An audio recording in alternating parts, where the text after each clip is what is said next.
onde, apesar da tortura, se saiu com dignidade, onde se combateu e organizou a luta do nosso povo, onde se organizaram as fugas, entre as quais as mais célebres, a de Peniche e de Caxias, e a resistência durante anos e anos, onde se organizou e lutou sempre pelas melhores condições de vida do nosso povo, onde sempre se superou a luta pela liberdade, onde se lutou contra a guerra colonial, onde sempre se lutou determinadamente e decididamente pela liberdade, que veio a permitir a grande vitória nossa, a grande derrota do fascismo, que foi o 25 de Abril.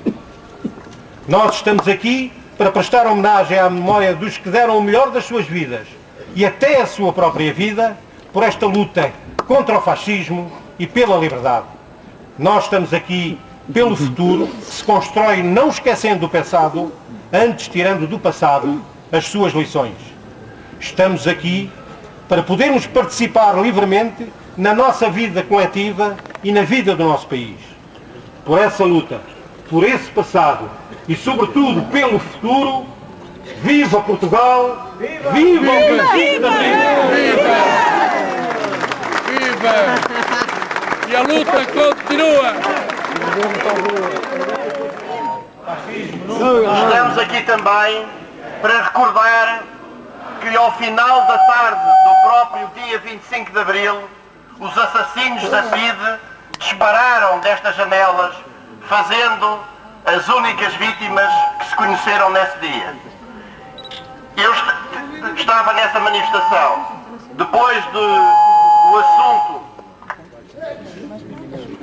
do assunto do Lar do Carmo estar resolvido, com o irrompimento de milhares e milhares de elementos do povo, forçando o decurso dos acontecimentos e forçando o derrubo do regime fascista, correu no Lar do Carmo a notícia de que, um pouco espantosamente, o coração do regime fascista, a sede dos assassinos da polícia política, permanecia sem estar ocupado e esses assassinos mantinham-se impunes e à vontade aqui na sede.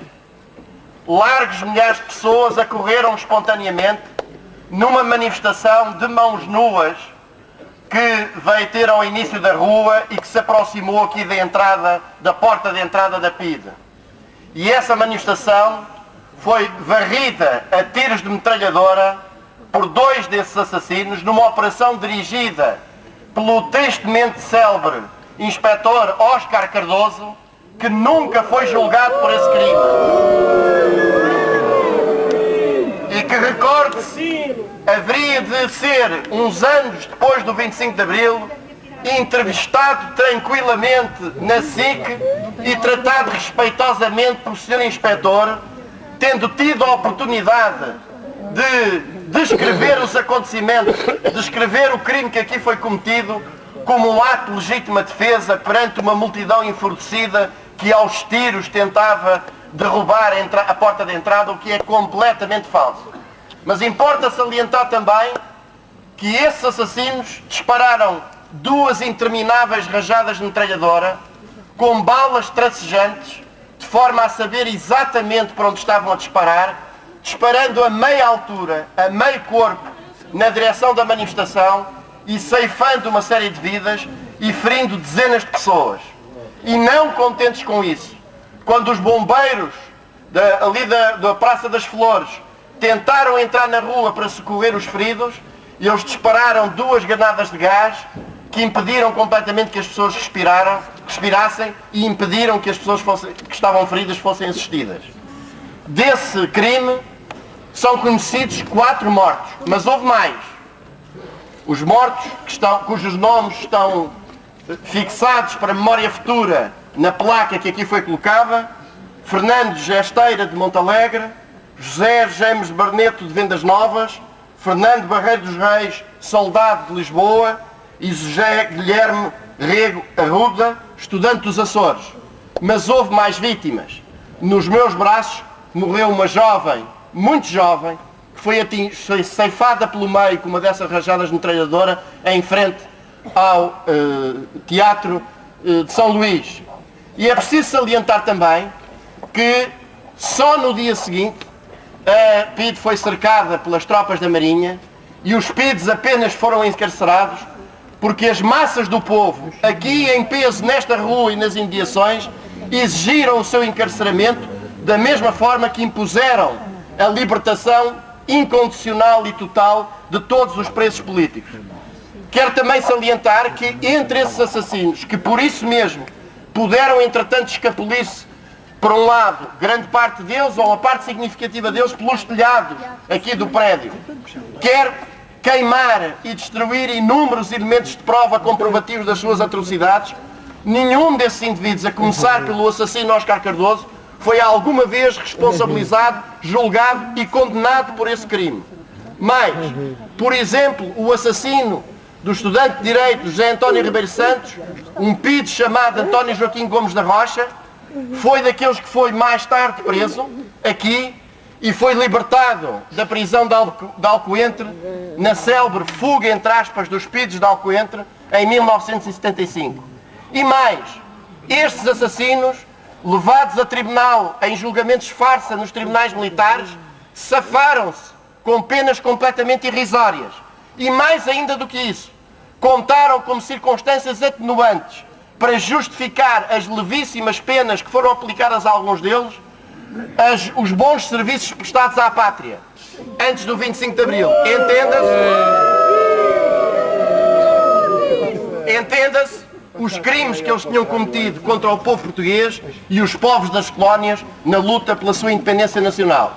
E, portanto, é também para preservar essa memória, dizer que nós não esquecemos esses crimes e que a responsabilização dos assassinos e de todos aqueles que os comandaram e que os encobriram não pode ser feita. É, portanto, também a manifestação dessa nossa firme vontade de preservar a memória do passado para melhor construirmos o futuro, que nos faz a nós, movimento Não Apaguem a Memória, e todos os cidadãos que nos apoiam, a virmos aqui com a firmeza que nos caracteriza, afirmar bem alto que essa memória nunca será apagada. Obrigado. Bem.